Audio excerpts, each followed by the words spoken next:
Já tá on. Bom dia, Vinícius. Eles me ensinaram a usar essa coisa, a mãe tá on. Ó, o Tatuapé também tá on aqui, ó. Eu comecei a usar em tudo que era contexto. Aí um dia um dos meus filhos falou assim, você sabe o que é? Eu falei, não. Mas o povo do Tatuapé me ensinou. Jundiaí, Murilo de Jundiaí. Seja bem-vindo, muito legal estar com a Oi, gente. tudo bom, Murilo? Muito legal essa oportunidade de poder integrar também os alunos do campo de interior no curso, né? Ó, Campos Norte. Legal, sou da Paulista, Thaís. A Kedma, toda vez que toma Coca-Cola, lembra da professora. Deve ser da professora Ive, certamente, né? Certamente. Certamente. Flávia da Paulista também. Ela não conhece água. Não, conheço o que tem dentro da Coca-Cola. É assim que ela se mantém hidratada. Paulista, Cauã, ali. Chácara, show, beleza. É água sabor Coca. Se você tirar a água da Coca, o que sobra? Nada. Então tem água.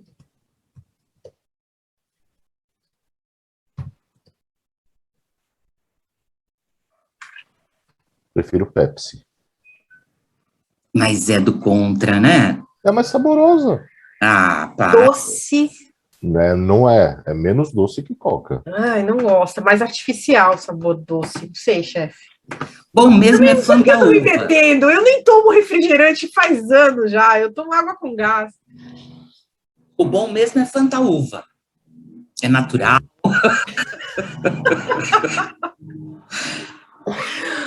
Bem natural. A Fanta água. É tudo.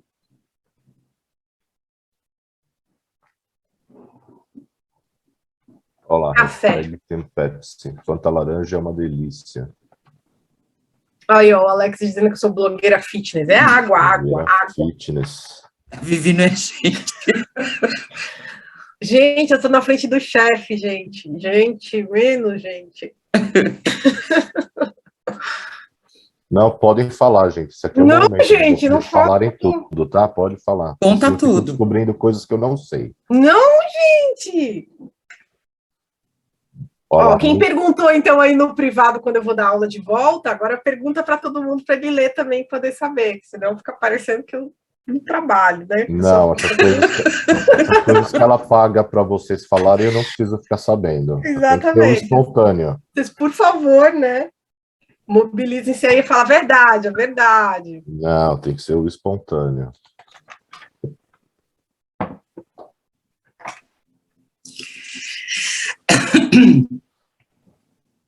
Bom, vamos começar? Estamos aqui com 87 participantes. Vivi, você pôs para gravar? Vou colocar agora. Ótimo. Iniciando. Tá, então, bom dia a todos. Gostaria de agradecer a cada um de vocês que está despendendo esse tempo, né, desse sábado ensolarado, né, um sábado bonito. Estamos aqui reunidos para bater um papo sobre produção acadêmica, bater um papo sobre a construção da APS, né, que é uma atividade muito importante para o curso, né, e muito importante para a vida de vocês também, né, para o desenvolvimento acadêmico de vocês. Então, a nossa intenção aqui é bater um papo sobre a produção de textos acadêmicos, voltado, obviamente, para a APS. Eu agradeço imensamente a iniciativa das professoras Ive Judesnyder e da professora Viviane, né, que levantaram a bola para que esse evento pudesse acontecer.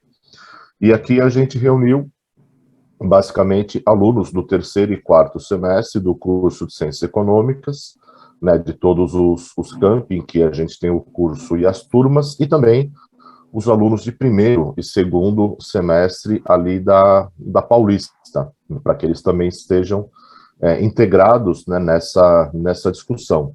Então, eu agradeço imensamente a presença de cada um de vocês, né, eu acho que amanhã vai ser bastante proveitosa.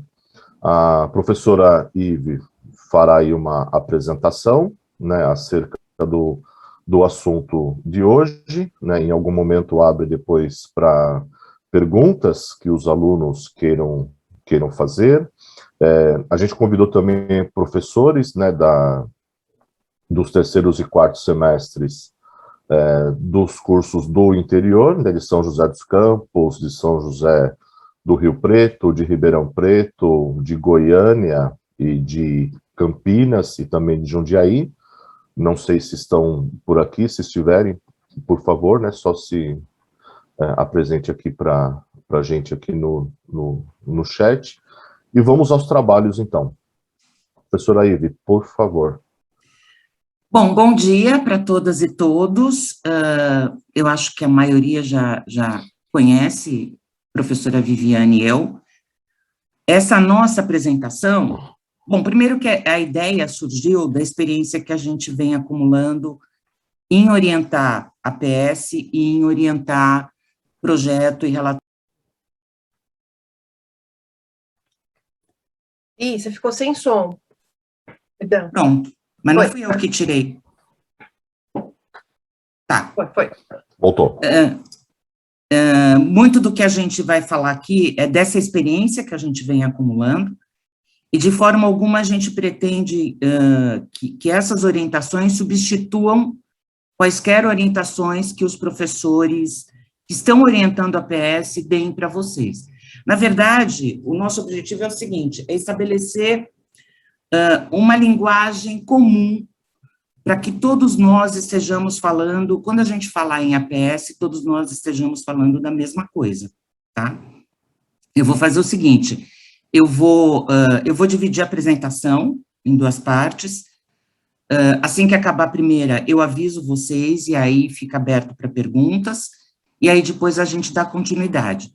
A professora Viviane vai fazer intervenções ao longo da apresentação, ela fica completamente à vontade, e caso vocês queiram fazer alguma pergunta já no chat, eu não vou estar enxergando vocês, mas a professora Viviane, ela anota e aí a gente retoma depois, tá bom? Essa apresentação que eu vou colocar agora aqui, depois nós vamos disponibilizar para vocês, tá bom?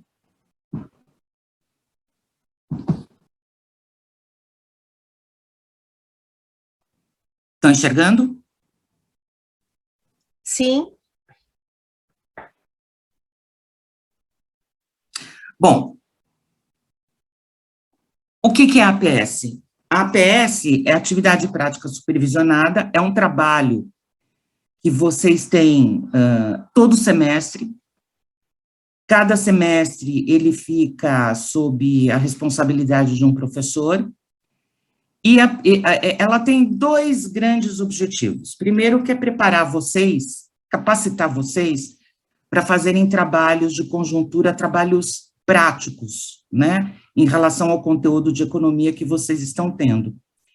E o segundo propósito é de preparar vocês para o trabalho de monografia, que acontece nos 2 últimos semestres do curso, que é um trabalho que é feito individualmente e que requer uma série de capacitações, de habilidades, e que a gente supõe que ao longo desses semestres vocês desenvolvam para chegar lá no final do curso e ter condições de fazer um excelente trabalho.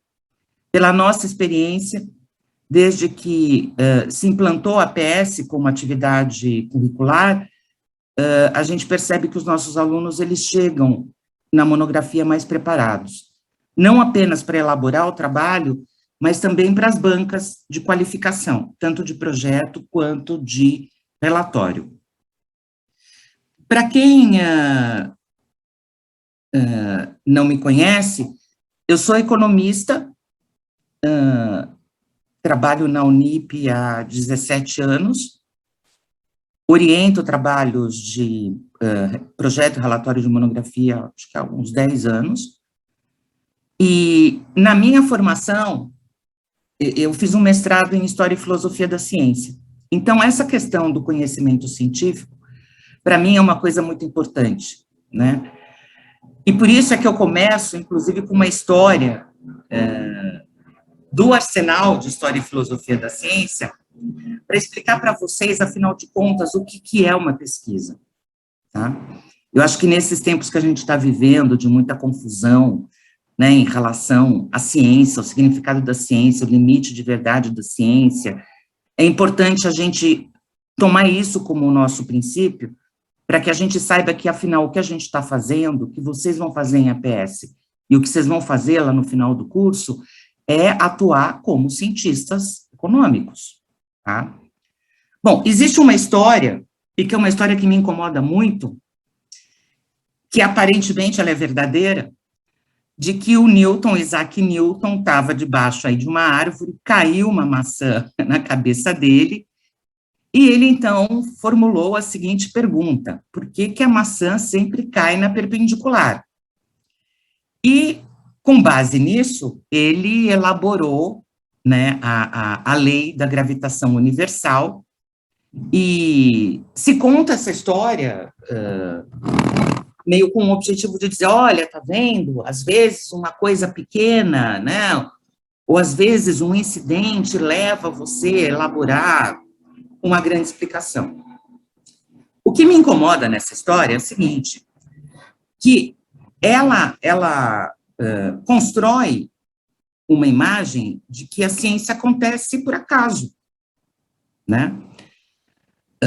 Então, bastou uma maçã cair na cabeça do Newton para ele chegar lá e propor a lei da gravitação universal. Não é assim.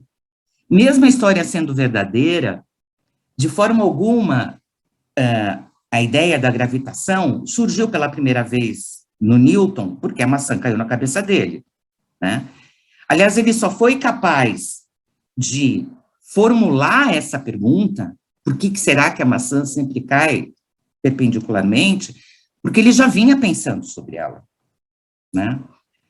O que eu estou querendo dizer para vocês é o seguinte, que o mundo que se coloca diante da gente, todos os fenômenos que se colocam diante da gente, eles não nos chegam prontos, porque a gente seleciona aquilo que a gente quer ver, né? A gente está exposto a uma série de estímulos, a gente está exposto a uma série de fenômenos, e o nosso olhar se dirige seletivamente.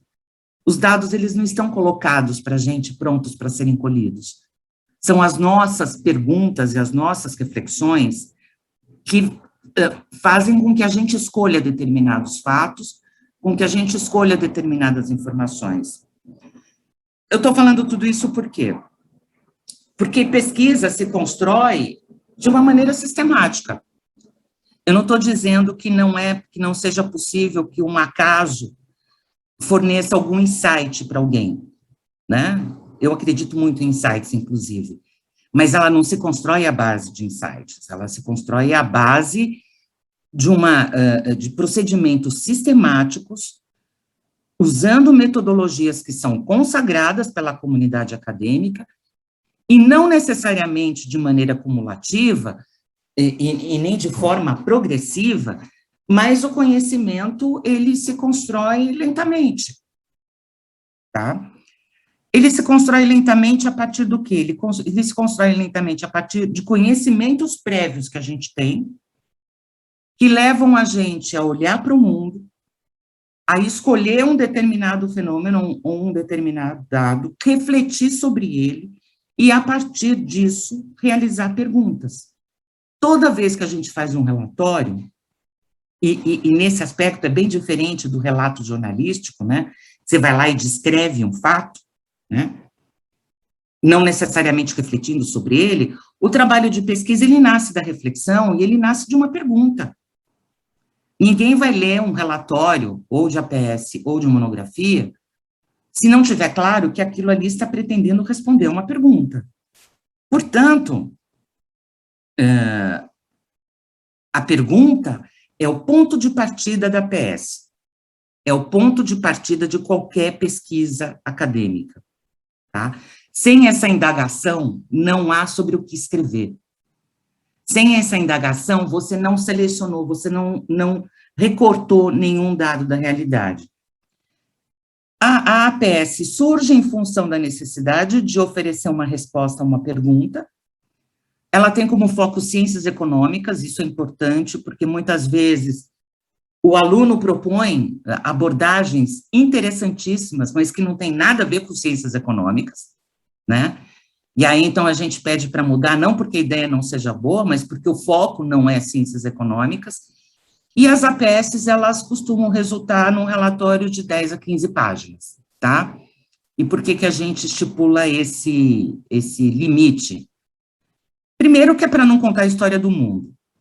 Em segundo, que é para ter foco, né? Em 15 páginas, você consegue responder uma pergunta razoavelmente simples, né? Na monografia, vocês vão responder essa pergunta em mais ou menos 70 páginas.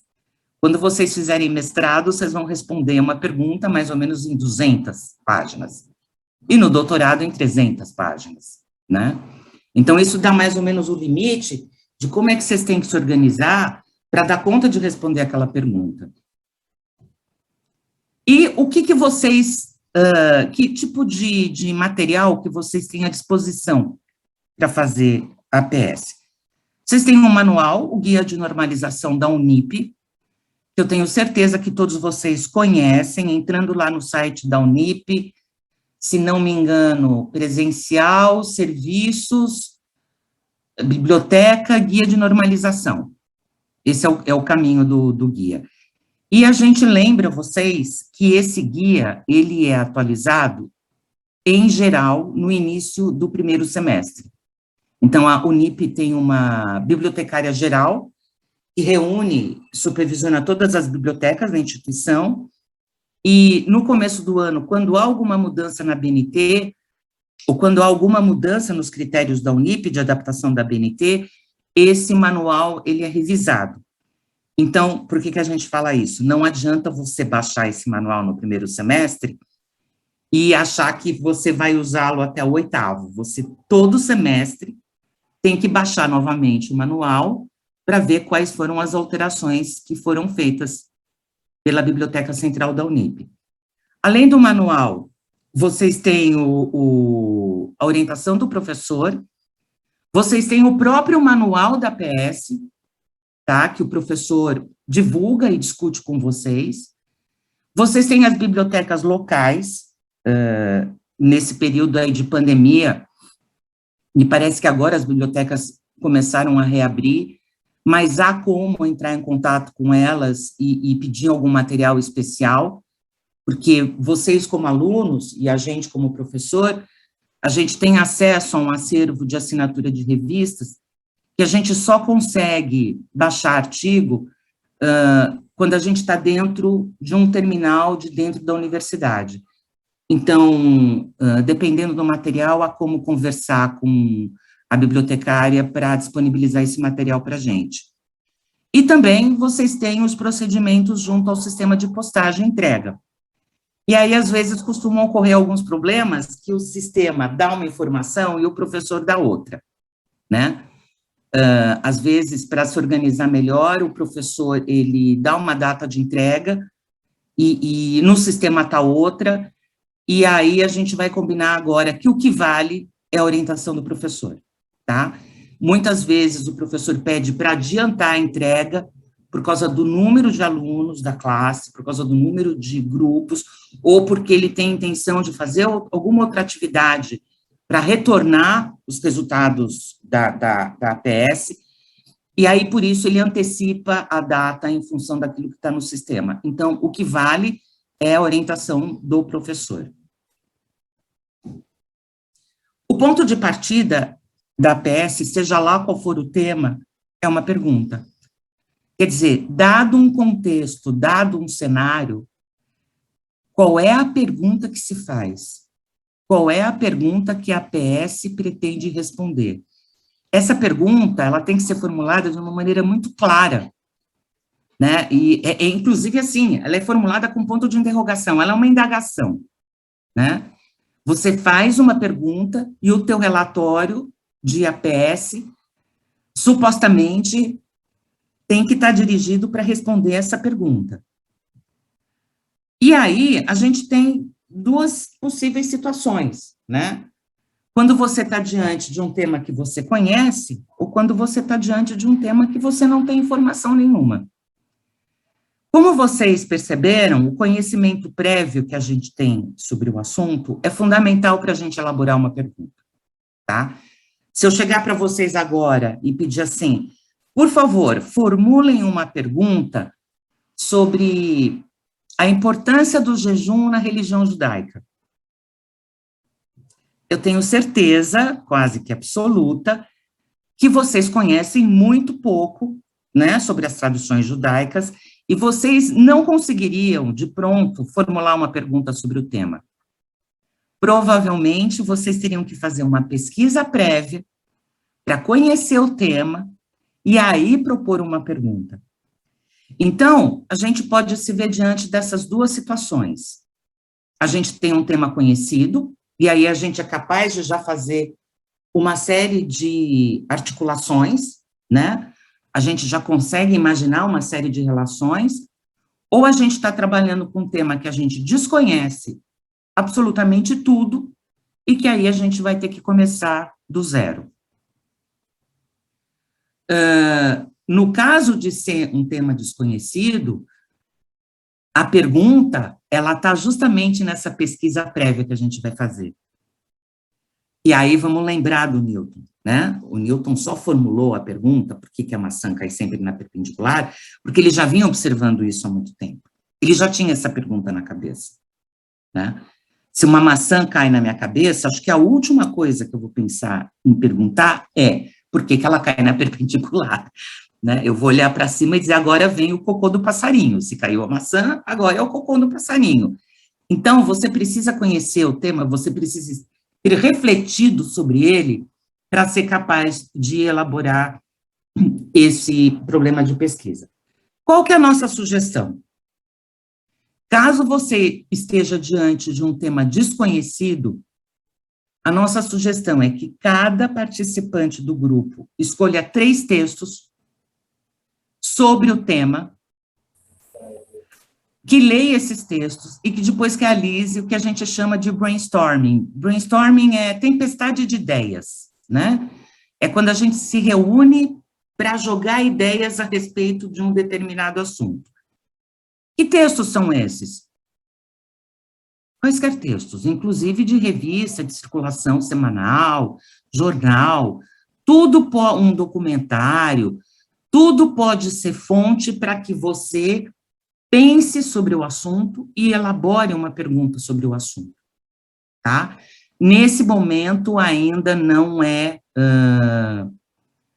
necessário que você faça uma pesquisa dentro, né, do ambiente do Google acadêmico, com artigos acadêmicos. Essas ideias, aliás, quanto mais diversas forem as fontes, mais provável é que vocês tenham uma boa ideia para uma pergunta, tá? É importante fazer essa leitura prévia e fazer esse brainstorming. Ainda mais em tempos de pandemia, é muito fácil agora a gente se reunir virtualmente e poder discutir o assunto.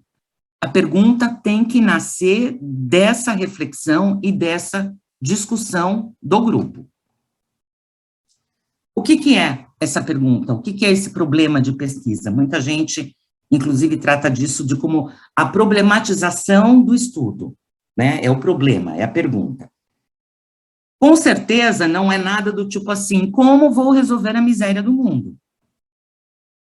Primeiro, porque essa pergunta é muito ampla, e segundo, porque ela não pode ser respondida. Não há resposta para essa pergunta, né? Há perguntas para as quais não há resposta. Essas perguntas não estão no terreno da pesquisa científica, tá? Um outro exemplo, é possível levitar, né? Essa pergunta, se ela estiver aberta para uma investigação científica, basta você tentar levitar, se você não levitar, a resposta, né, já está dada. Mas, assim, é possível responder ou não a pergunta? Porque há perguntas que não têm resposta. Um outro tipo de pergunta que não tem resposta seria o seguinte, qual a melhor maneira de você construir um edifício? Ou, vamos falar aqui no campo da economia, qual a melhor estratégia para combater uma alta generalizada de preços, para combater a inflação? Qual que é o problema da pergunta? O problema da pergunta é que ela está pedindo para que você diga qual é a melhor. Melhor, pior, depende de juízo de valor. E juízo de valor, você não tem como responder no campo da ciência. Então, o que você pode fazer é o seguinte, dadas duas estratégias para combate da inflação, qual delas resulta numa diminuição da escala de aumento de preços? Aí você pode responder essa pergunta. Se ela é melhor ou não, já é um outro departamento. Ela pode ser melhor para combater a inflação, mas pode ser pior do ponto de vista da saúde econômica. Ela pode ser melhor do ponto de vista do combate da inflação e pode ser pior em termos de geração de emprego. Então, a pergunta, ela tem que ser clara, objetiva, ela tem que ser possível de ser respondida e ela tem que ser restrita. Você não vai perguntar o que acontece se A, B, C, D e E ocorrerem em determinada circunstância. Você vai perguntar, e se A acontecer nessa circunstância? Depois, num outro momento, e se B acontecer? E se C acontecer? Lembrem-se que a pesquisa tem que dar a resposta para a pergunta. Se você faz uma pergunta com 3, 4 subitens, o teu trabalho vai ter que responder esses 3, 4 subitens. Né? E aí a pergunta que a gente faz para vocês é o seguinte, por que você está fazendo isso? Por que você não se propõe a responder uma única pergunta e fazer isso de uma maneira bem feita? Tá? Então, o segredo de formular a pergunta, ela tem que ser simples, ela tem que estar na área de ciências econômicas, ela não deve envolver nenhum tipo de julgamento de valor, e ela deve ser possível de ser respondida. Qual é a resposta da pergunta? A resposta da pergunta é a hipótese. A hipótese é uma resposta provável à pergunta que foi formulada. Ela é a resposta verdadeira? A gente não sabe. O que vai dizer se ela é a resposta verdadeira ou não? É a pesquisa que foi feita. Tanto que, ao final da pesquisa, você retoma o problema, você retoma a hipótese e diz o seguinte, olha, o trabalho que a gente desenvolveu não permite que a gente diga que a nossa hipótese é verdadeira. Eu não sei se vocês estão percebendo a falta de arrogância da resposta, né? Pelo que a nossa pesquisa nos mostra, não é possível dizer que ela é verdadeira. Por quê? Porque pode acontecer outra pesquisa que tenha condições de oferecer essa resposta. Então, assim, é uma pergunta que vai gerar uma resposta provável, que é essa hipótese, que ela vai ser confirmada ou não ao longo do trabalho. Por isso é que ela tem que ser uma resposta muito clara. Né? Por que quais os fatores que levaram ao sucesso do plano real? A, B e C. Essa é a hipótese, olha.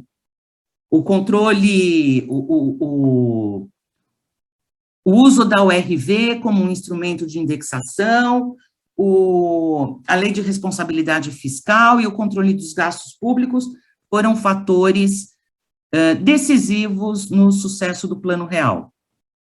Essa é uma resposta.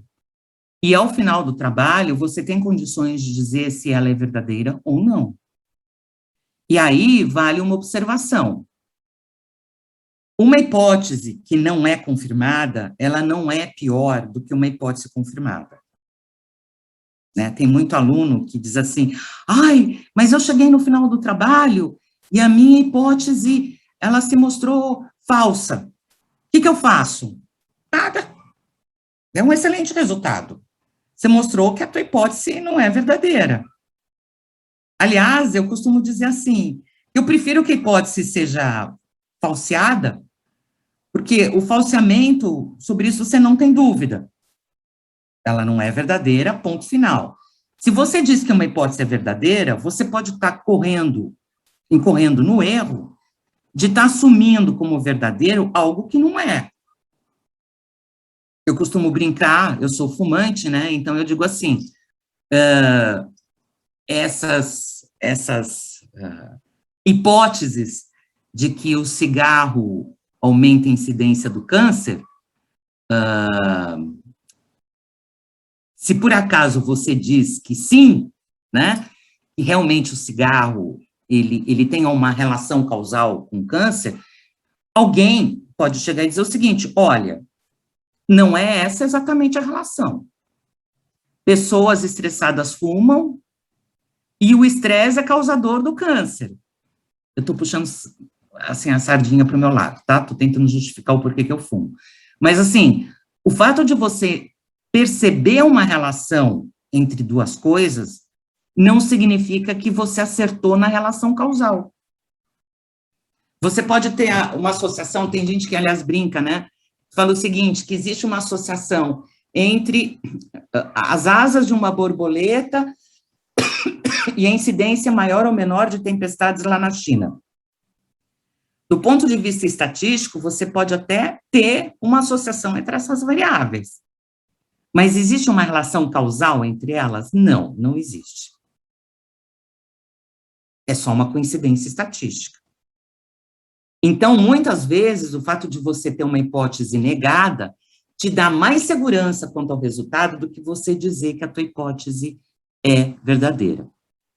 E aqui só uma observação. Tem muita gente que confunde pressuposto com hipótese. São coisas distintas. O pressuposto você assume como correto. Eu estou assumindo que a inflação é uma alta generalizada dos preços, é um conceito de inflação que eu estou assumindo como correto. Isso é um pressuposto. Sobre a hipótese, você tem dúvidas. E você vai fazer o trabalho para dizer se essa hipótese é verdadeira ou não. A questão da pergunta e da hipótese é tão importante que eu costumo sugerir, tanto a professora Vivi como eu, a gente sempre sugere, que logo na introdução você explicite isso. Quando vocês começarem a introdução do relatório de APS, a nossa sugestão é que vocês façam uma coisa mais ou menos assim.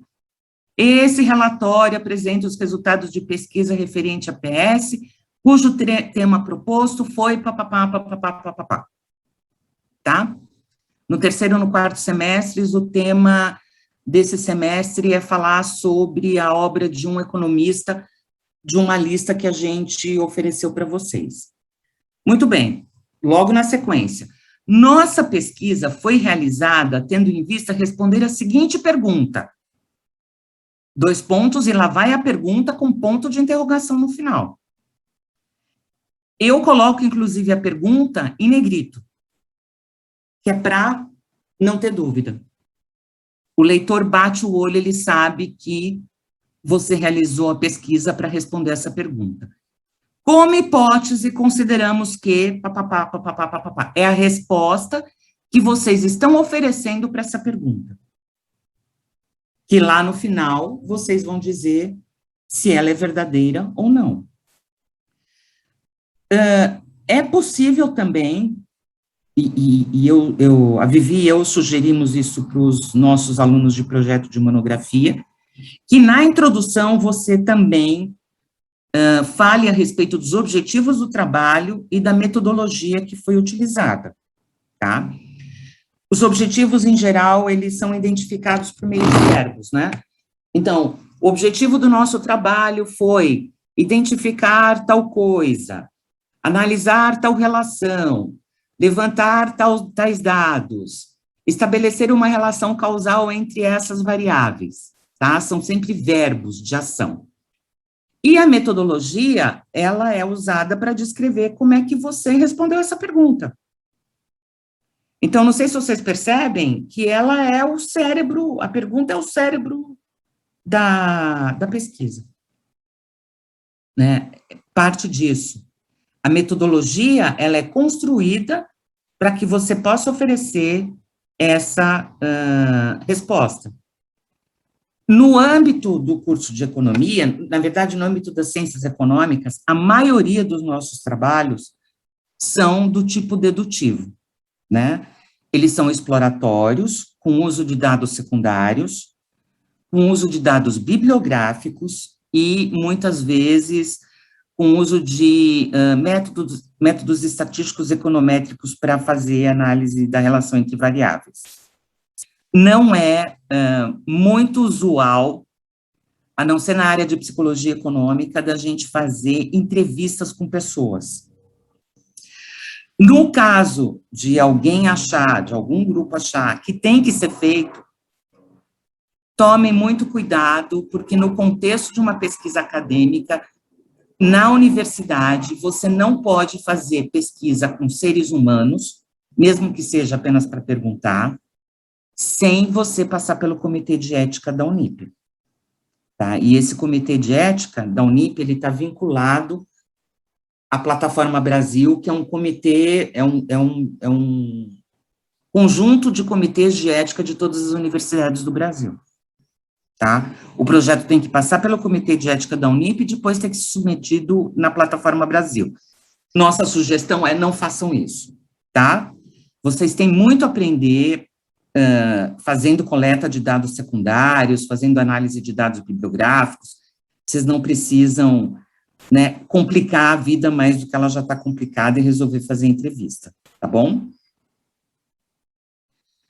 Muito bem. Sugerimos aqui como vocês vão fazer a introdução. O que é o corpo do trabalho? O corpo do trabalho é o referencial teórico e os dados que vocês coletaram. E o que é esse referencial teórico? São todos os conceitos, as ideias e as teorias referentes ao tema e ao objeto que você recortou da realidade para estudar. E os dados, eles vêm ou sob a forma de estatística, ou de dados secundários, ou de documentos, ou dados bibliográficos, tá?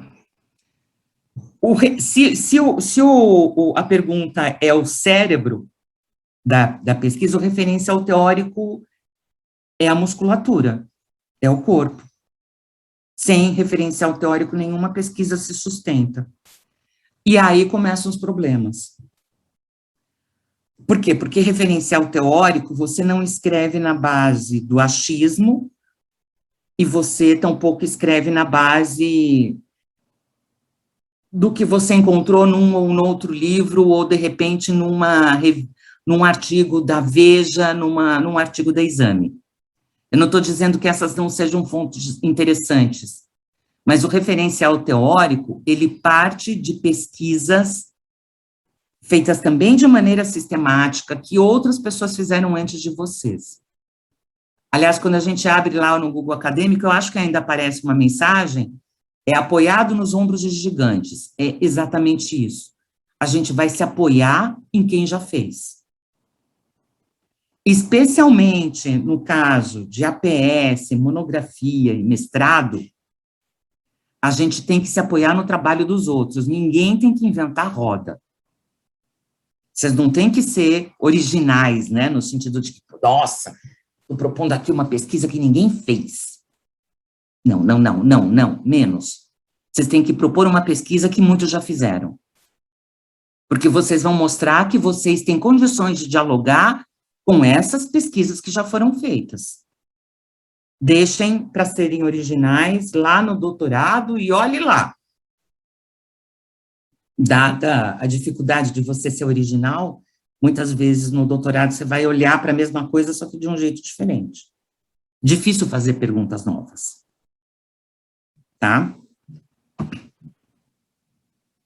Bom, qual é a nossa sugestão para que vocês construam esse referencial teórico?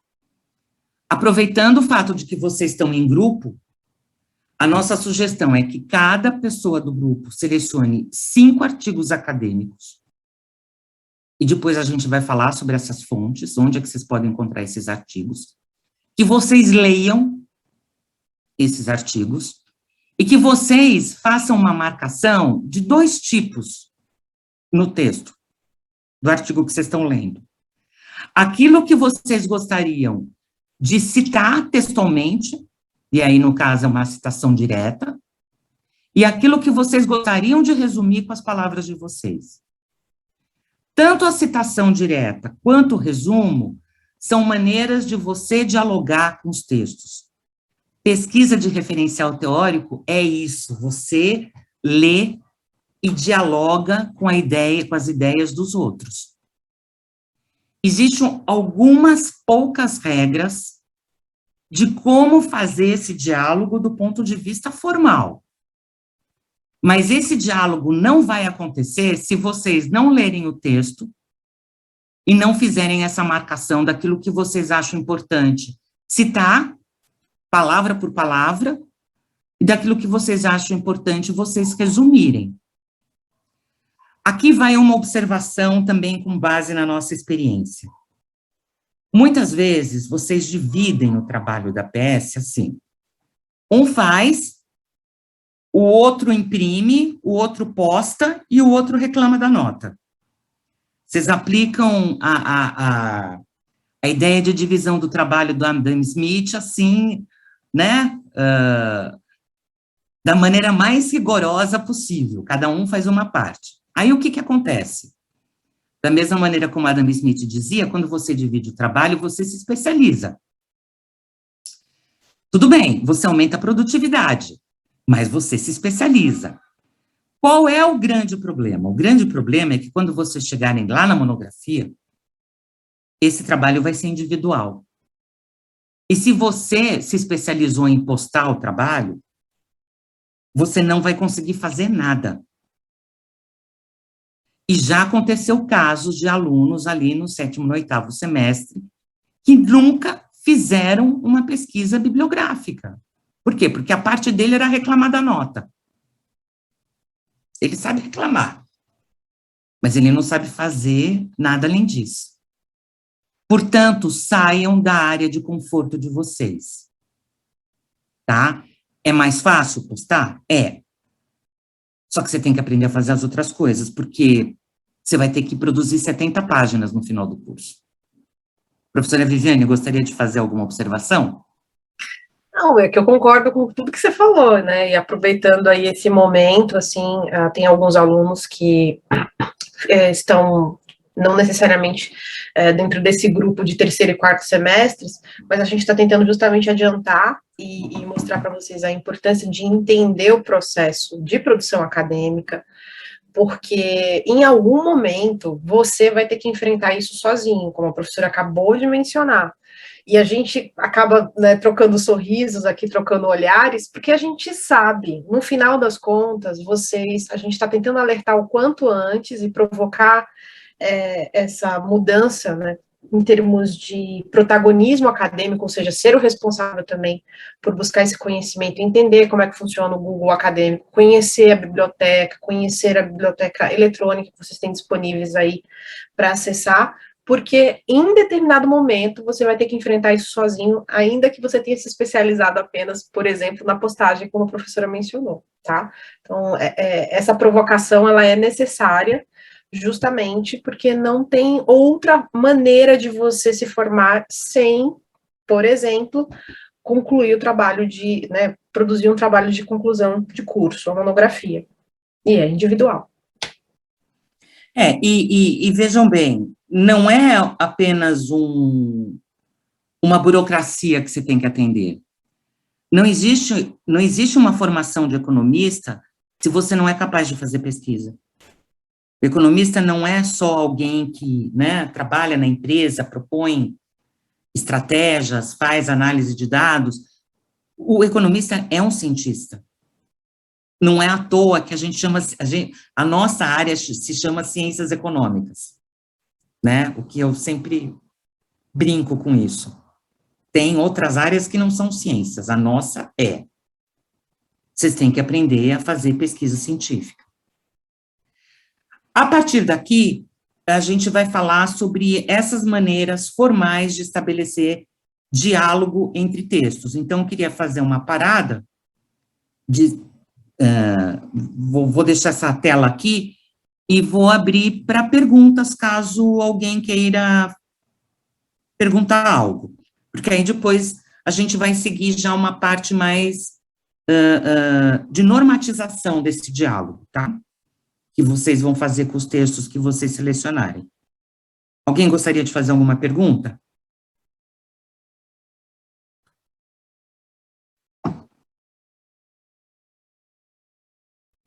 Estou aqui monitorando o chat. Sim, Gustavo, a gente vai disponibilizar.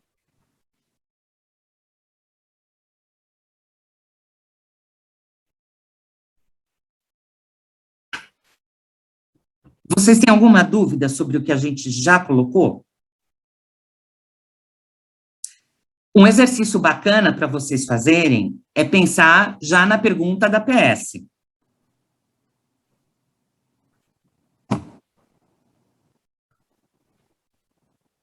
Professora, posso fazer uma observação? Claro.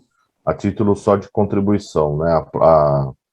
A professora Iva, ela falou bastante da importância da pergunta, daquilo que se vai responder, né? E ela colocou com bastante propriedade a questão daquilo que se procura responder, que é o propósito de um estudo acadêmico.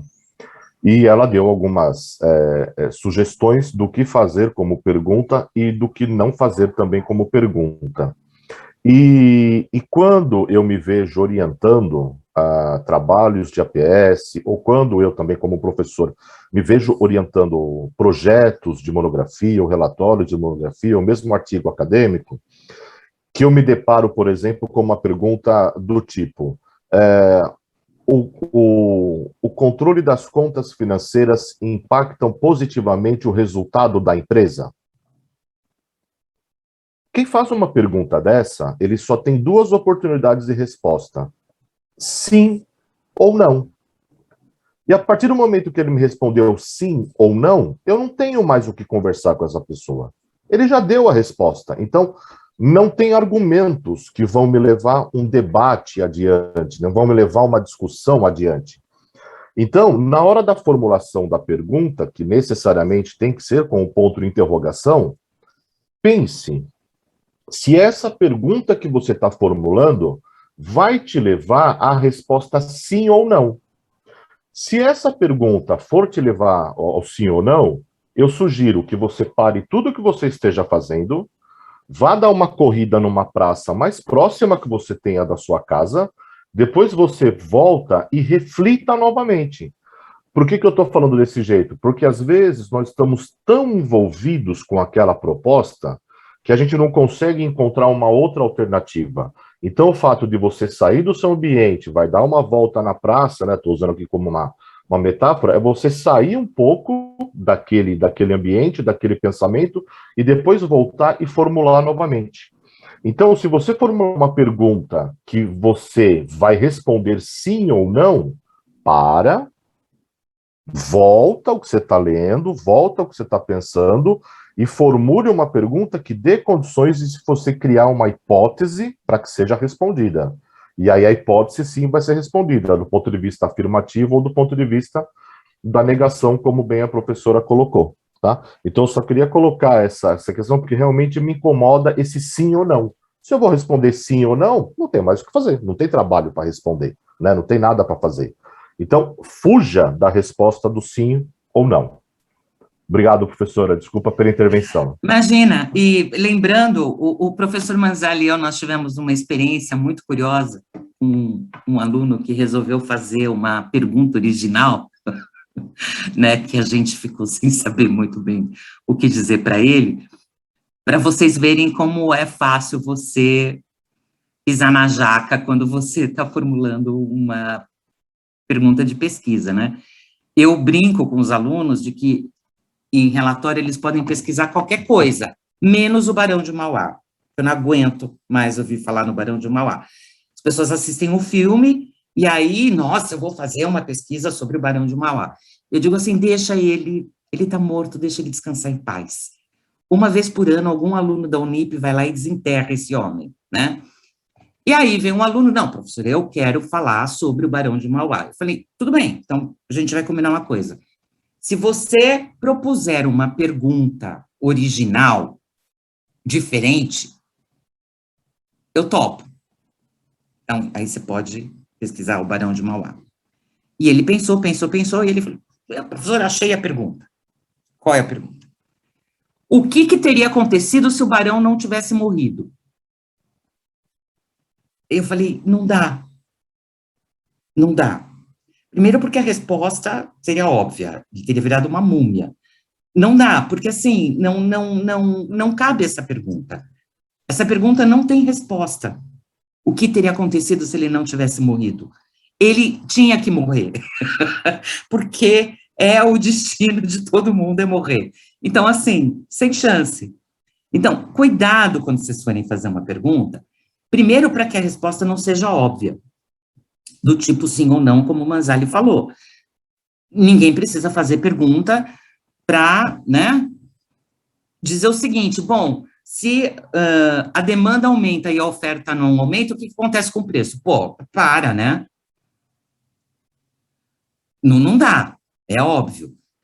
Agora, não façam óbvio, mas também não delirem, entendeu? Não é para ir procurar no espaço essa pergunta original. Isso, né? Volta para cá. Não tem como ele não ter morrido, tá?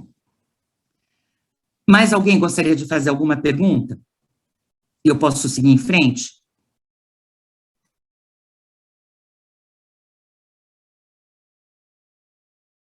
Então, vamos lá.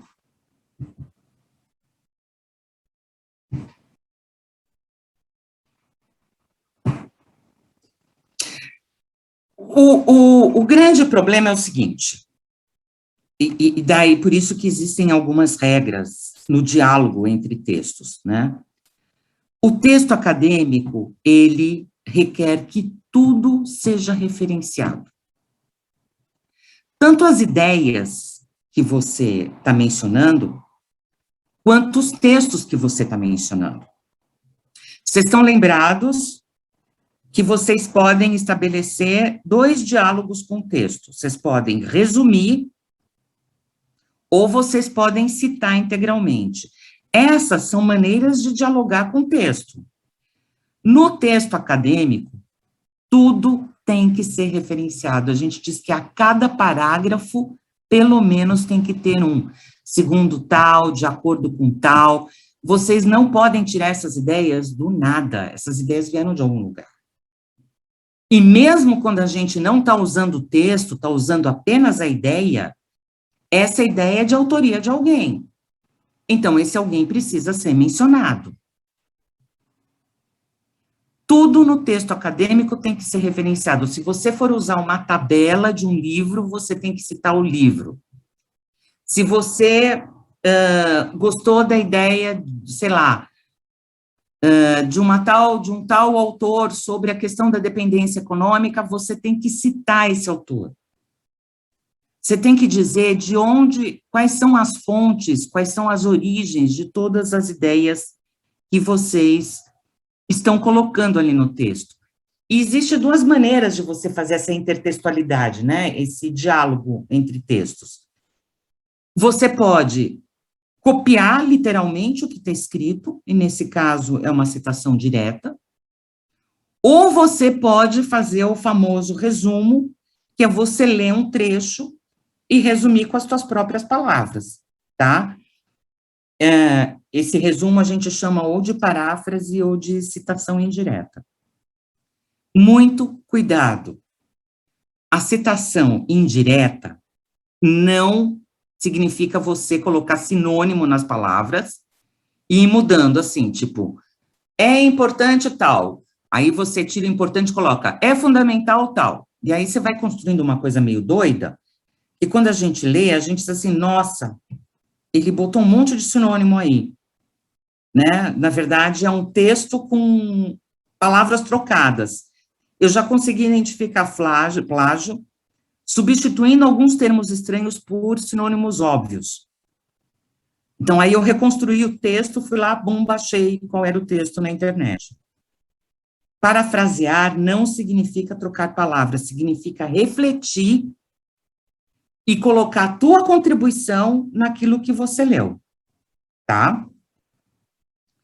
Vamos começar falando como é que a gente faz a citação indireta, que é essa paráfrase, esse resumo, né? A gente tem duas formas de fazer isso. Ou citando o autor no texto, ou não citando o autor no texto. Esse primeiro exemplo que eu estou dando é com o autor inserido. E por que eu estou dizendo que é com o autor inserido? Eu estou dizendo assim, olha, para Silva e Ferreira, para Silva Ferreira e Santos, ou de acordo com Silva, conforme Silva nos diz, conforme Pereira nos fala, o autor faz parte do meu texto. E isso é uma citação indireta com autor inserido. Então, vamos lá. Para Silva, 1969, entendemos a autoria como uma função que caracteriza determinado discurso. O Silva falou exatamente isso? Não. Nós estamos resumindo o que o Silva falou. Então, o que é importante? Ter o nome do autor e a data da publicação. Essa data da publicação não é a data original. Se vocês estiverem lendo A Riqueza das Nações, não é para colocar a data que o Adam Smith escreveu em Riqueza das Nações.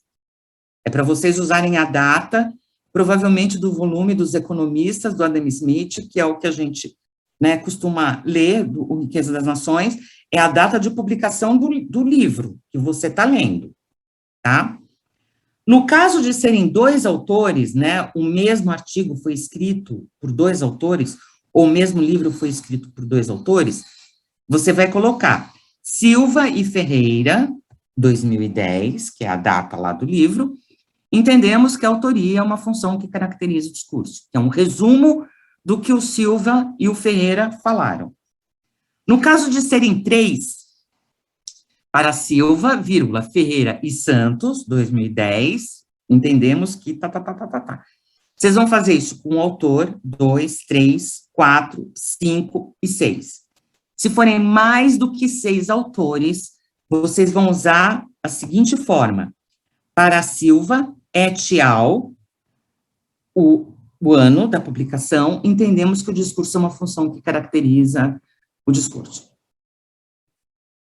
A autoria como uma função que caracteriza o discurso. Esse et al. É em itálico, ele é em latim, significa e outros.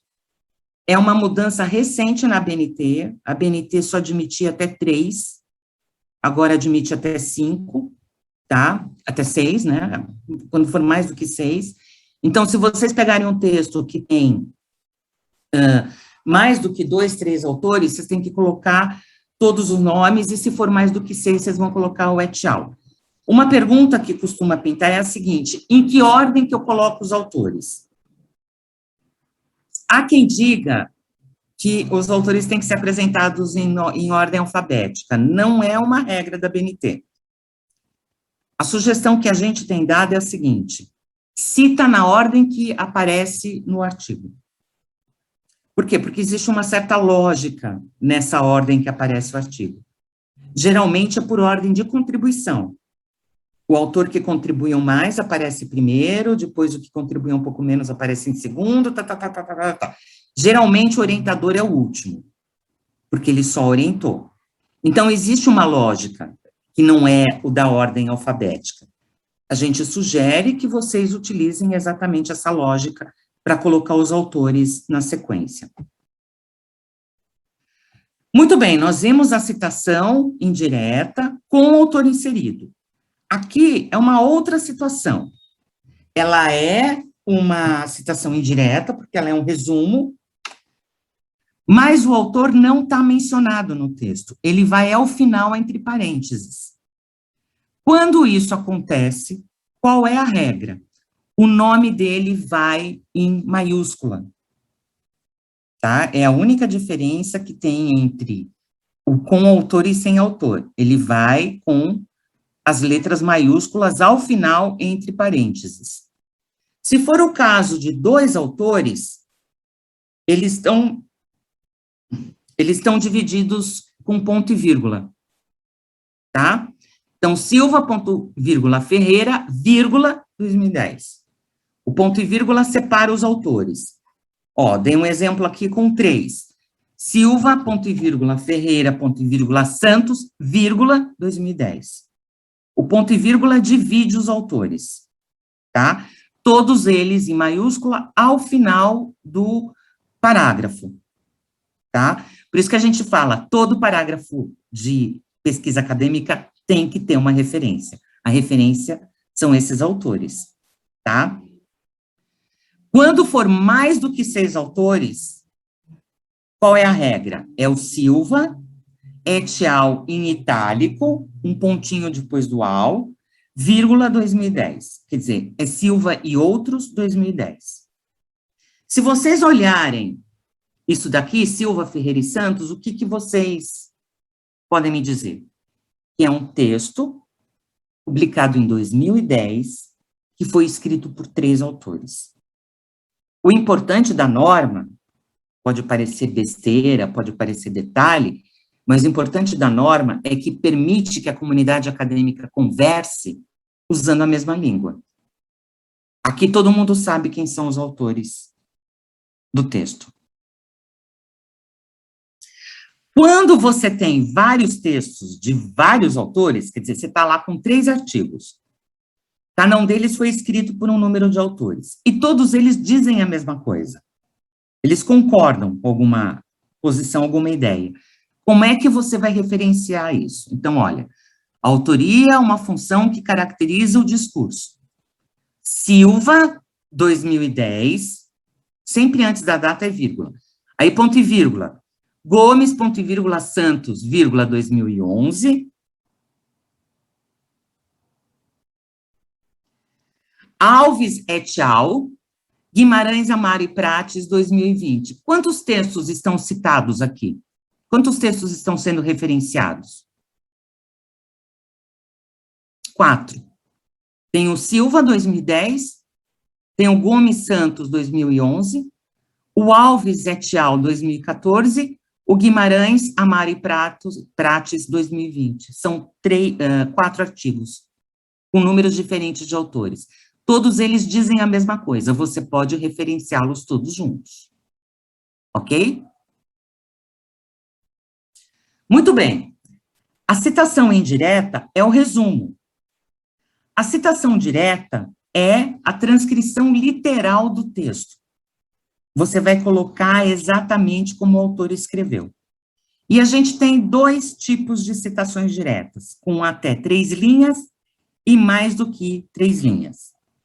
Vou só fazer uma paradinha. Alguém tem alguma dúvida em relação à citação indireta?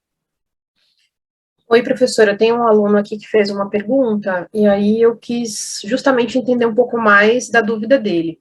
Claro. Se a citação foi no texto, não é necessário ao final, e aí eu perguntei o que não é necessário, ele respondeu, por exemplo, fazer os dois no início e no final, é errado fazer a citação no início? Não, tem muita gente que faz. Eu mesma faço.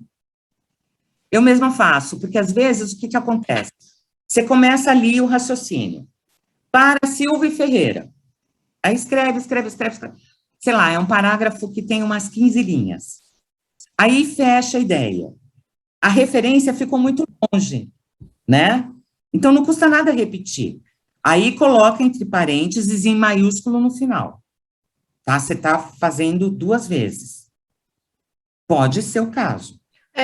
Só realmente manter, né, assim, o que a gente se preocupa muito é em você se manter fiel e dizer de quem é a ideia, de fato, que você está construindo, que na hora que você está elaborando o texto, para ficar realmente compreensível, a gente às vezes tem que fazer exatamente isso que a professora falou, colocar no início e também colocar no final, para deixar claro que as ideias estão ali, que foram referenciadas e citadas.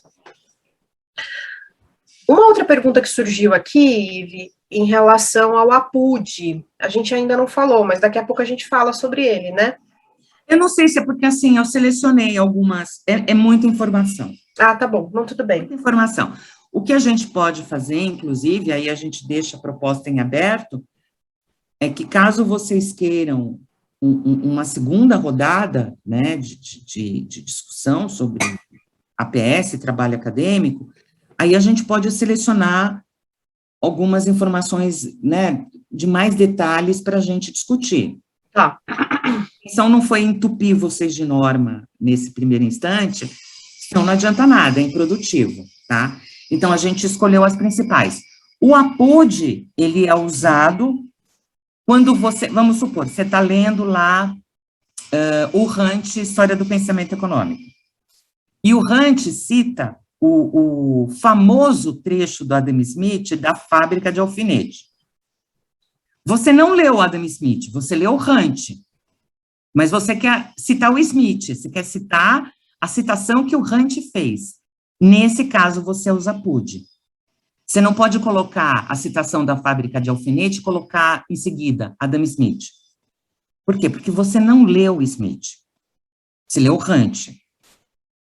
Então, você pode colocar Smith, a data, APUD, Hunt. Ele foi citado pelo Hunt. Quem você leu, na verdade, foi o Hunt. Isso é importante, tá? Deixar claro. Tem muita gente que pega, por exemplo, pesquisa feita pelos outros, aí o sujeito lá, ele citou um autor alemão. Aí o aluno vai lá e põe, né, o autor alemão na lista de referências bibliográficas dele. Não, você não leu, cara. Aliás, você não, nem lê alemão, tá? Então, a maneira de referenciar tem que ser muito honesta. Tem uma pergunta também muito boa aqui. Todo parágrafo tem que ter o nome do autor em quem a gente está se espelhando, está se inspirando para escrever? Então, tem aluno que acha que isso é vergonhoso, porque ele pergunta assim, mas e as minhas ideias? E aí eu sou muito honesta. As suas ideias, nesse momento, não importam. As suas ideias vão importar só lá na conclusão. O que importa são as ideias dos outros. Mesmo em doutorado, né, que é, sei lá, o trabalho máximo da carreira, as nossas ideias têm que ser colocadas com muito cuidado. O que importa são as ideias dos outros. E por que eu falo todo parágrafo? Porque isso cria um hábito. Não é que existe uma norma na BNT que diz que todo parágrafo tem que ter uma referência. Mas se você se acostuma com isso, você não incorre no erro de se perder no meio do texto em termos das referências. Você diz, alguém falou, então eu vou botar aqui no meio, eu não lembro quem era, mas deixa para lá. Se você se acostuma, né, porque trabalho acadêmico é rotina. Essas coisas que a gente está falando aqui, que parecem ser muito difíceis de decorar, depois que você faz um trabalho desse jeito, se automatiza. Então, é importante automatizar que todo parágrafo você coloque uma referência que você diga de onde você tirou aquelas ideias. Tá? Perfeito.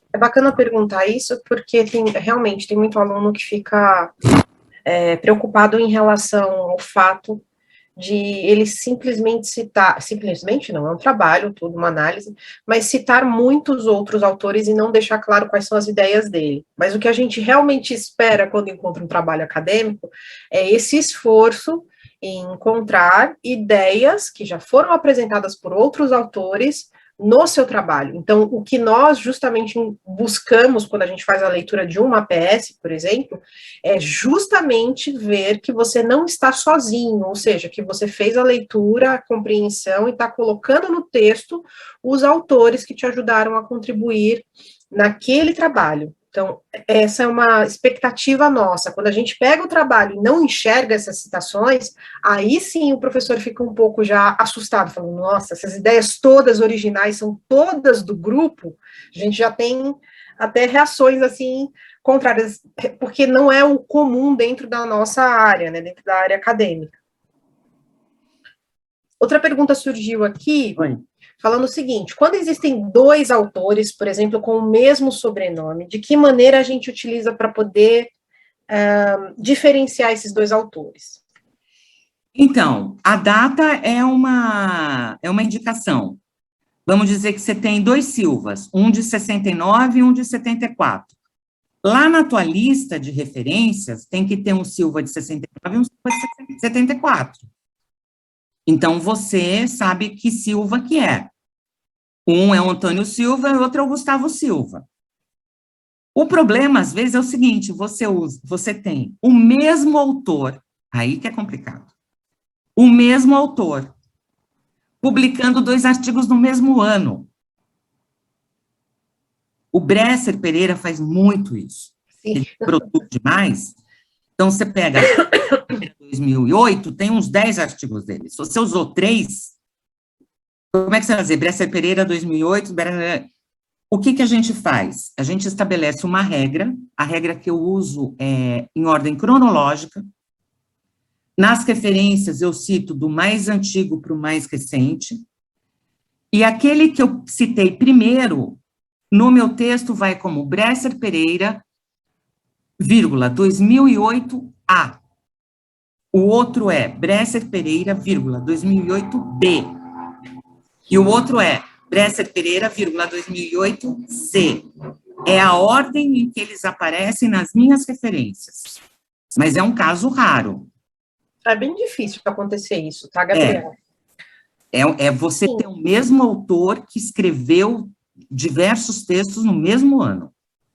É importante que vocês pensem o seguinte, essas regrinhas, essas situações bem específicas, muitas vezes, vocês só vão conseguir tirar essas dúvidas no manual. Então, assim, não fiquem preocupados que vocês tenham que decorar esse detalhe do detalhe. Ai, meu Deus, agora eu vou anotar aqui que quando tem um autor que publicou 3 artigos no mesmo ano, eu tenho que colocar... Isso tudo está disponível no manual de normas da Unip, que vocês conseguem consultar, e aí vocês conseguem justamente aplicar uma situação específica para atender a dúvida de vocês, tá? Porque realmente tem muita informação dentro das normas da BNT, e o guia, ele serve justamente para isso, gente, para consulta, tá? Fiquem, sempre que tiverem alguma dúvida, não hesitem em questionar, acessando o guia para poder tirar essas dúvidas, porque eles estão ali, as normas estão dispostas ali da melhor maneira possível, justamente para nos ajudar na compreensão da elaboração dos trabalhos, e existem muitas coisas que vocês não vão usar agora, mas de repente em outro momento, e o manual, ele é atualizado com frequência justamente por causa disso, por causa dessas alterações, dessas mudanças, que elas são feitas não para pentelhar a sua vida, não para, né, atrapalhar o seu sábado, o seu final, não, as regras estão dispostas ali justamente para facilitar a nossa compreensão na hora que a gente acessa um trabalho acadêmico. E uma outra coisa que vocês precisam ter em mente é o seguinte, a professora Viviane é uma expert em normas de ABNT, tanto que os trabalhos, eu indico sempre ela para fazer revisão de normas de ABNT, porque ela é muito boa nisso. Mesmo a Viviane, mesmo eu, que faço isso há muitos anos, às vezes aparece coisa que a gente não sabe. Não sabe. E sabe o que a gente faz quando a gente não sabe? A BNT tem uma série de documentos explicando regra por regra, início de parágrafo, fim de parágrafo, numeração, que é óbvio que nem ela nem eu lemos, porque isso tem que ser necessário uma vida inteira. Mas as bibliotecárias da Unip leram. E a Unip assina todos os materiais da BNT. A gente tem um acervo de normas da BNT fantástico em todas as bibliotecas. A gente tem isso, inclusive, online.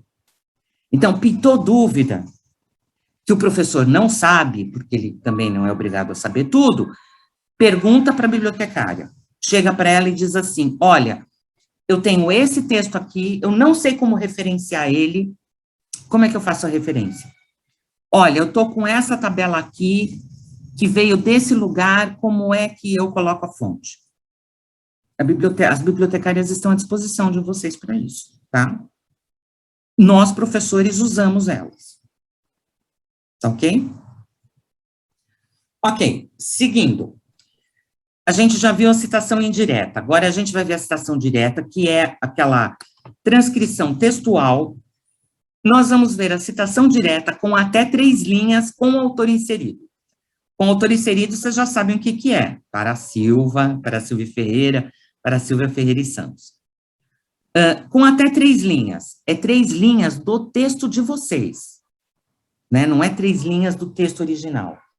Quando vocês extraem um trecho e ele ocupa até 3 linhas do texto de vocês, é esse o caso que a gente está falando. Então, o que vocês vão fazer? Vocês vão abrir aspas, colocar o texto que vocês selecionaram entre aspas e não esquecer de colocar a página. A diferença entre citação direta e indireta, citação direta vai aspa e citação direta obriga que se coloque a página. Ah, mas e se não tiver página? Aí você coloca S/P, sem página. Um erro que geralmente se comete, se coloca a página do arquivo PDF. Né? Baixa o artigo, aí está lá o número da página do PDF e coloca aquela página. Não é. Tem artigo que se baixa, desce a página, está lá, a página 525. Por quê? Porque faz parte de um volume daquele ano. Vocês têm que colocar a página 525. No caso de serem 2 autores, a mesma coisa que vocês fizeram na paráfrase. Para Silvia Ferreira, 2010, página 5, aí o trecho entre aspas. 3 autores, idem. Para mais do que 6 autores, idem ao que vocês já aprenderam. Silva et al., 2010, página 5, e o trecho entre aspas. A aspa marca o início e o fim da citação. Quem faz citação direta e esquece a aspa, está sujeito a ter o seu trabalho colocado em dúvida em relação ao plágio. Citação sem aspas é plágio. Plágio é você assumir como sua uma autoria que não é. Então, cuidado com essas aspas. Citação direta com até 3 linhas, sem autor inserido. É a mesma regra da paráfrase. Só que começa com o trecho já entre aspas, o sobrenome em maiúscula, e no caso de ser mais do que um, divididos em ponto e vírgula. Olha, é uma citação direta com até 3 linhas, a citação é pequena, não tem autor inserido, o autor vai no final, maiúscula, quando for mais do que um, dividido em ponto e vírgula. Quando for mais do que 6, Silva et al., vírgula 2010, página 5. Citação direta tem que ter número da página. Tá? Agora, a gente tem um caso de uma citação direta com mais do que 3 linhas, com o autor inserido no texto. Vocês devem ter percebido que em texto acadêmico, às vezes, vocês encontram um texto recuado com uma letra menor. Essa é uma citação direta com mais do que 3 linhas. Toda vez que a citação exceder o número de 3 linhas, o que vocês vão fazer? Vocês vão dar um recuo de 4 centímetros, né, do início do parágrafo. Vocês vão diminuir a letra, vão colocar ela tamanho 10 ou 11, e vocês vão colocar um intervalo simples entre as linhas. Ele fica bem destacado. Você bate o olho, você vê que aquele trecho se distingue dos outros. Quando isso acontece, é porque é uma citação direta com mais do que 3 linhas. Se ele é com o autor inserido, como afirma a Silva, 2010, página 5. Como aquele outro aluno falou, perguntou, se você quiser, você também pode botar no final. Mas aí você tem que colocar ele com letras maiúsculas, tá? Se for mais que dois autores, como Silva e Ferreira. Como Silva, Ferreira e Santos. É a mesma regra sempre. E no caso de você ter uma citação direta com mais do que 3 linhas, sem autor inserido. Então, olha só, foi feito recuo, diminuiu a letra, diminuiu o intervalo entre linhas, não precisa de aspas, e aí, no final, você coloca Silva, tudo em maiúsculo, 2010, página 5. Se forem 2 autores, como é que você vai fazer? Silva, ponto e vírgula, Ferreira, vírgula, 2010, página 5. Se forem 3, Silva, ponto e vírgula, Ferreira, ponto e vírgula, Santos, vírgula, 2010, página 5. É a mesma regra sempre, por isso que eu falo que a gente automatiza. Vou repetir, parafrasear não é copiar e mudar a palavra. A paráfrase mal feita, ela também é percebida como plágio. Uma outra anotação importante, e talvez algum aluno já tenha perguntado, qual é o limite do tamanho da citação? Não há regra. O que há bom senso. Né? Eu peguei uma vez um trabalho que o aluno fez uma citação direta de 10 páginas. E aí eu chamei e falei, ora, nós estamos com um problema aqui. E ele falou, professora, eu citei. Eu falei, você tem razão, não é plágio. Só está mal feito. Porque você não fez trabalho nenhum. Você só citou. Então, ok, não é plágio, mas o trabalho está insatisfatório porque não houve reflexão por parte do aluno.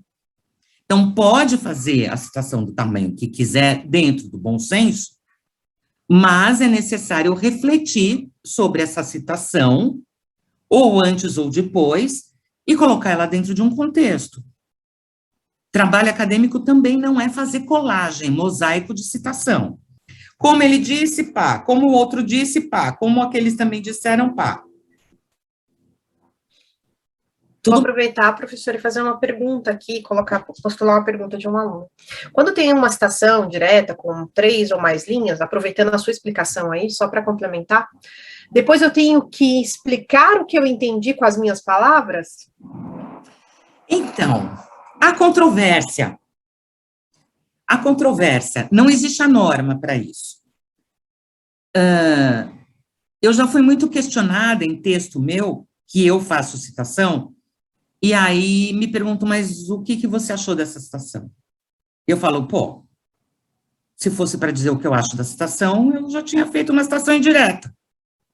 Para que eu estou fazendo uma citação direta? É para resumir depois? Então, assim, há controvérsia. A minha sugestão é que quando se tratar de uma citação pequena, é óbvio que você não precisa explicar.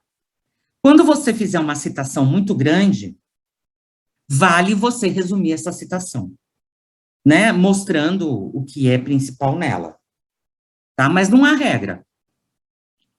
Eu acho que, assim, complementando também, colocando um pouco do meu posicionamento quando eu estou produzindo texto, enfim, escrevendo, tem que fazer sentido. Eu acho que muitas vezes vocês se esquecem de verificar se o que você está escrevendo tem relação, se os parágrafos estão conectados, para que a gente chegue às conclusões que são fundamentais no trabalho. Então, é importante que vocês façam isso, né? Tem muito aluno que acaba, isso aqui citou sobre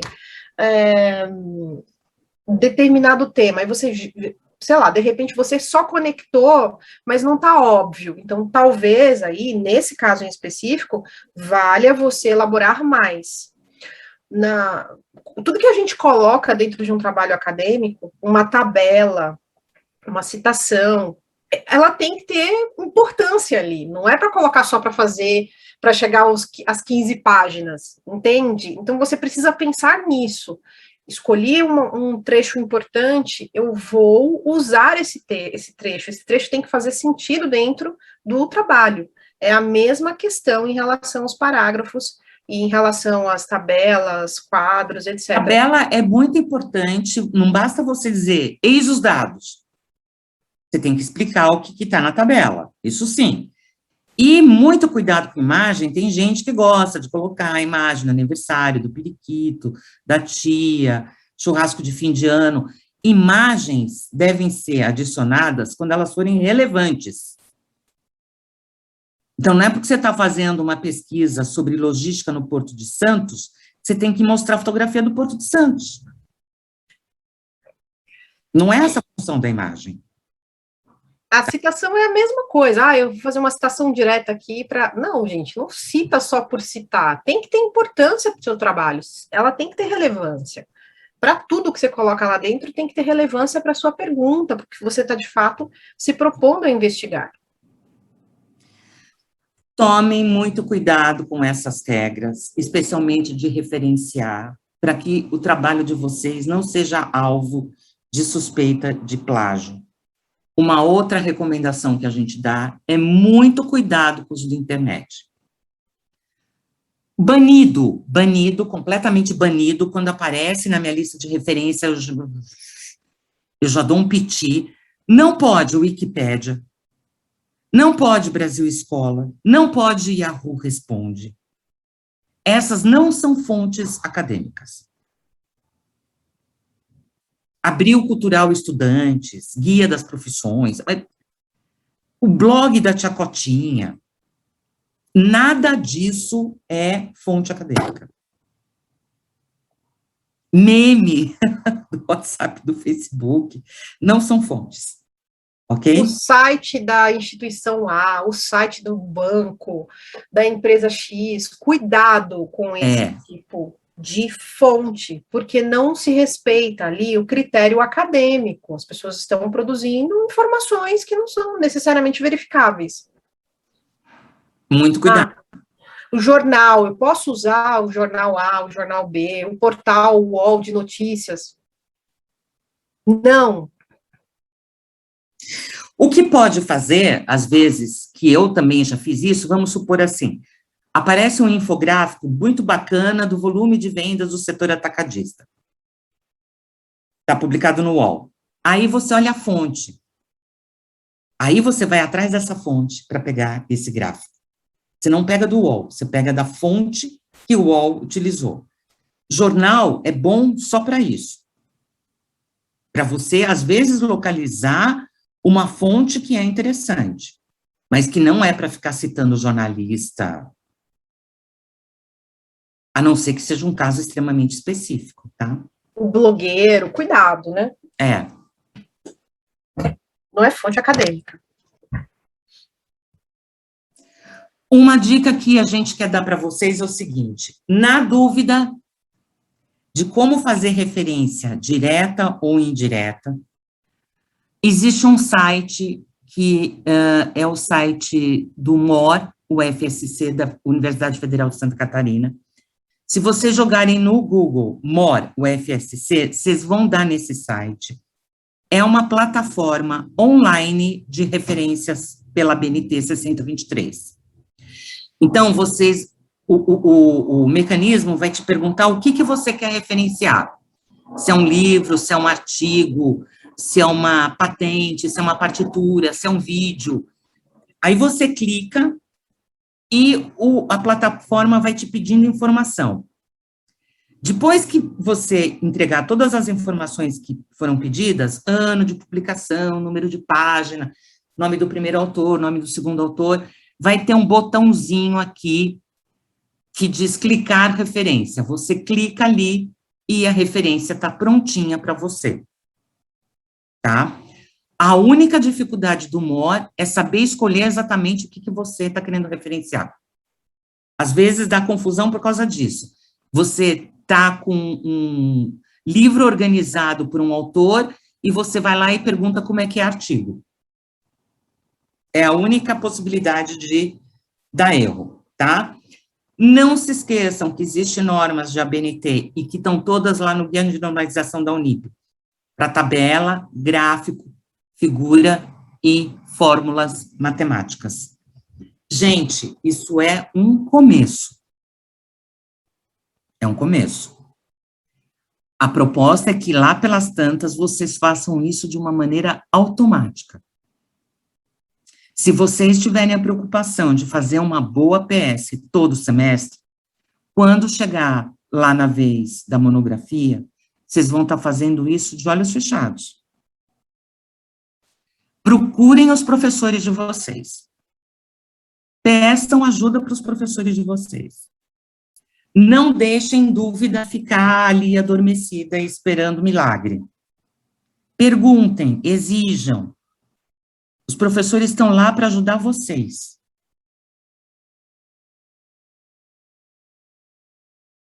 Nós vamos disponibilizar esses slides, e aí, se vocês quiserem, aí depois, professora Viviane, professor Manzali, se vocês quiserem fazer uma outra rodada em algum outro momento de outras regras, a gente conversa. Eu acho que vocês têm como começar a PS. Vocês já sabem como começar. Façam brainstorming, formulem uma pergunta, vão pesquisar textos acadêmicos no Google Acadêmico, leiam, marquem citações e comecem a construir um texto fazendo diálogo entre textos. Esse é um começo. É assim que a gente faz a PS.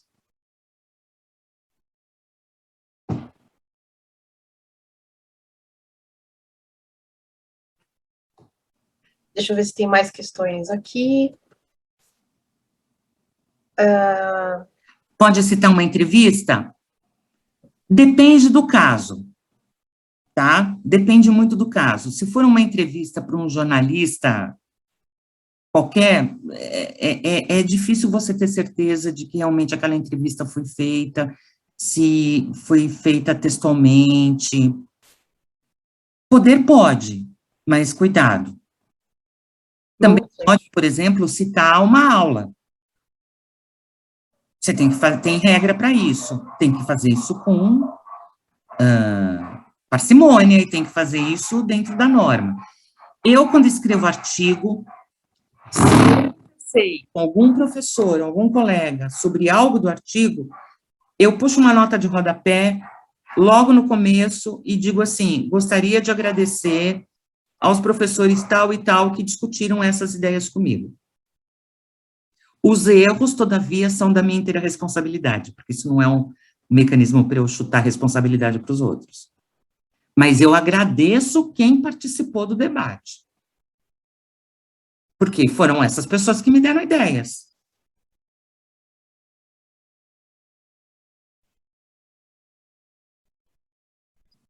Artigo acadêmico, sim. Como é que é artigo acadêmico? É artigo de revistas acadêmicas, vinculadas ou não a universidades. Em geral, elas estão à disposição no Google Acadêmico. Se vocês forem usar trabalhos feitos, prefiram teses a mestrado, dissertação de mestrado, e prefiram dissertação de mestrado a monografia. Cuidado para usar a monografia como referência. Vocês estão usando colegas de vocês, não sei o quanto vocês confiam, mas, né, são alunos que não são experts em pesquisa e estão dando ali pitaco. Um dos meus filhos, outro dia, adicionou um verbete na Wikipédia sobre átomo. E eu olhei aquilo e fiquei indignada. Falei, imagina a gente pesquisando o átomo.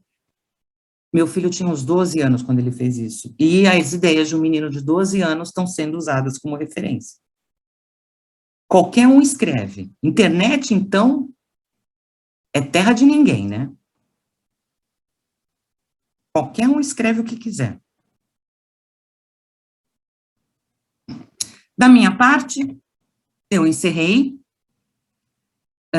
Professora Viviane, professor Manzali, se vocês quiserem acrescentar alguma coisa. Professora Viviane, por favor. Bom, Vinícius, se você leu o que o meu filho falou, sim, você não sabe nada de átomo. eu acho que essa é uma oportunidade incrível para aplicar um pouco do que a gente sempre discute com vocês dentro das aulas aí, sobre vocês estarem elaborando ciência, criando ciência, né?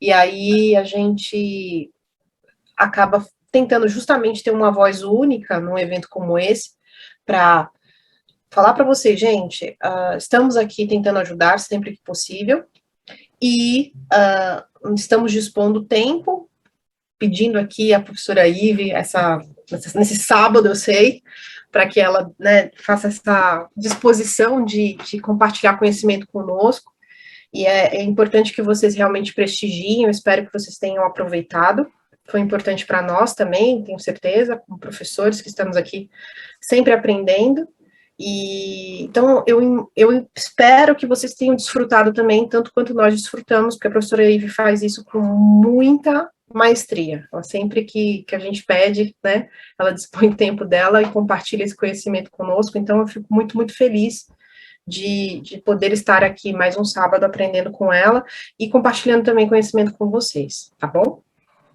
O que nós podemos fazer, o Pedro, para consultas futuras, a professora Viviane pode, o professor Manzali podem disponibilizar isso para os outros coordenadores e sugerir que os coordenadores postem o arquivo no Teams, para que todos possam acessar, tá? Da minha parte, da parte da professora Viviane, a gente anexa já, a gente posta já na semana que vem. Das nossas turmas, né? Que a gente tem acesso, tá? Exatamente. E a Larissa, ela não fez a inscrição, mas ela está aqui, Viviane.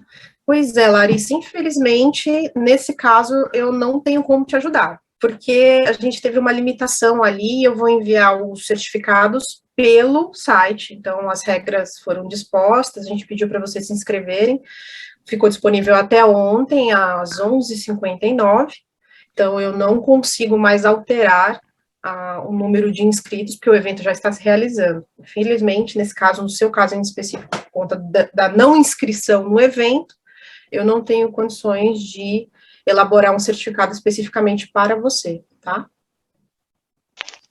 Mas eu espero que você tenha aproveitado em termos de conteúdo, que é isso que é mais, além apenas do certificado, o conhecimento em si é mais importante nesse caso.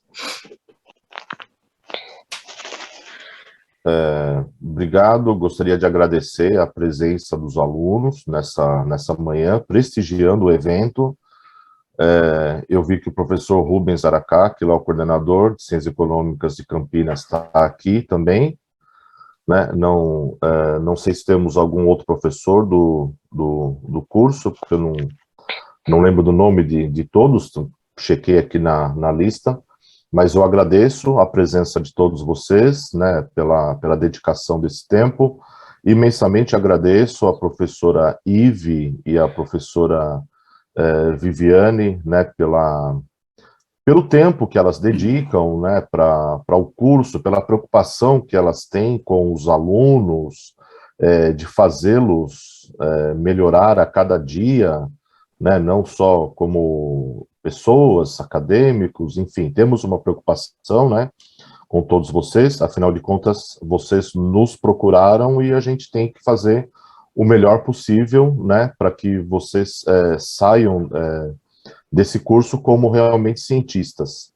Então, agradeço imensamente a todo mundo que participou dessa sessão.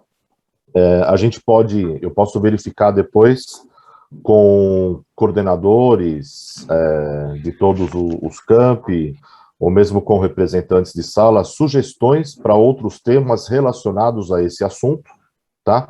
E aí, dadas as sugestões, ou mesmo as indagações que vocês, alunos, tenham, ou as inquietações que vocês tenham, ou que mais lhes afligem, né, sobre o desenvolvimento de trabalho acadêmico, aí a gente abre um espaço para que vocês possam fazer propostas de assunto e a gente elabora uma outra rodada, né, em cima de assuntos mais específicos que vocês queiram que a gente trate, né, e a gente está à disposição.